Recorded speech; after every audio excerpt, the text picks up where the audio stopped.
कहानी सुनने से पहले चैनल को सब्सक्राइब करें। मेरा नाम प्रशांत है। मुझे गांव के घर से काफ़ी दूर की बड़ी सिटी में नई नौकरी मिली थी। इस शहर में भाड़े का घर लेकर रहने लगा। पड़ोसी के तौर पर घर के सामने ही एक घर था जिसमें एक बुजुर्ग जोड़ा रहता था। दोनों बिल्कुल अकेले थे, मतलब ना कोई बेटा, ना बेटी, ना नाती, ना पोते, यानी कि संयुक्त परिवार नहीं था। मैं एक संयुक्त परिवार का सदस्य था, इसलिए मुझे अक्सर उनके बारे में विचार आते रहते थे।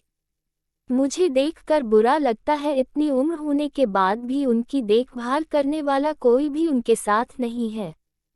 जब मैं सुबह ऑफिस के लिए निकलता था तो देखता था कि दादी जी अपने कपकपाते हुए हाथों से दादाजी को चाय देती थी।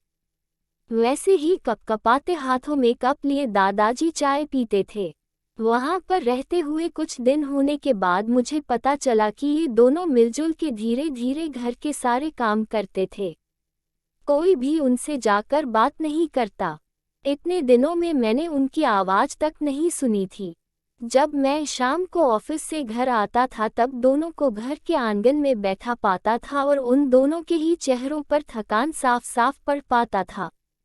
मेरा मन कई बार करता कि उनसे जाकर बात करूं, लेकिन फिर किसी वजह से मेरे पाँव वहीं पर थम जाते। मैं जब जब उन्हें देखता था मुझे मेरे दादा दादी की बहुत याद आती और मैं घर पर फ़ोन लगाकर उनसे बात कर लिया करता। एक संडे जब मुझे ऑफिस में छुट्टी थी तो मैंने देखा दादी जी काम कर रही थी, लेकिन उन्हें रोज की अपेक्षा आज काम करने में कुछ ज़्यादा ही तकलीफ हो रही थी। मैंने उनके पास जाकर पूछा कि दादी जी, आपकी तबीयत तो ठीक है ना? क्या मैं आपकी कोई मदद कर सकता हूँ? उन्होंने प्रतिक्रिया नहीं दी। मैंने दोबारा उनसे पूछा, बताए दादी जी, मैं क्या करूँ आपके लिए? उन्होंने फिर भी कोई उत्तर नहीं दिया। मुझे काफ़ी आश्चर्य हुआ। कुछ मिनटों बाद दादाजी वहाँ आए और वह भी कुछ नहीं बोले।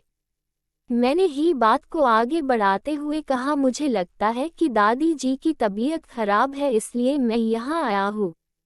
मैं आपकी मदद करना चाहता हूँ, बताएं मैं कैसे आपकी मदद कर सकता हूँ।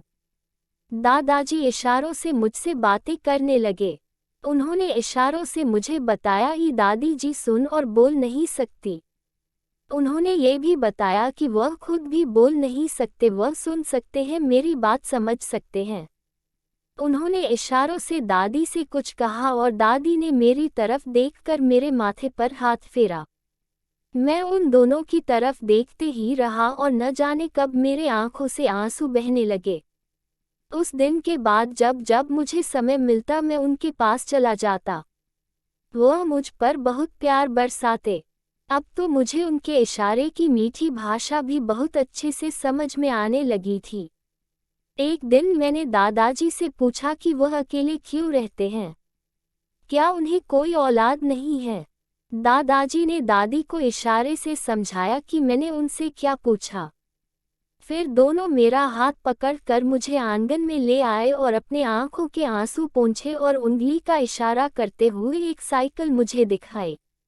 साइकिल को देखकर मैं समझ गया कि उनके परिवार वाले उन्हें छोड़कर कहीं जा चुके हैं और अब उनके हिस्से में केवल यादें ही बची है। उन्हें रोता हुआ देखकर मैं भावुक हो गया और मैंने दोनों को गले से लगा लिया। उन्होंने मेरे ऊपर अपने सीने में सालों से बंद प्यार के बादलों से प्यार की इतनी बारिश कर दी कि मैं पूरी तरह उसमें भीग गया।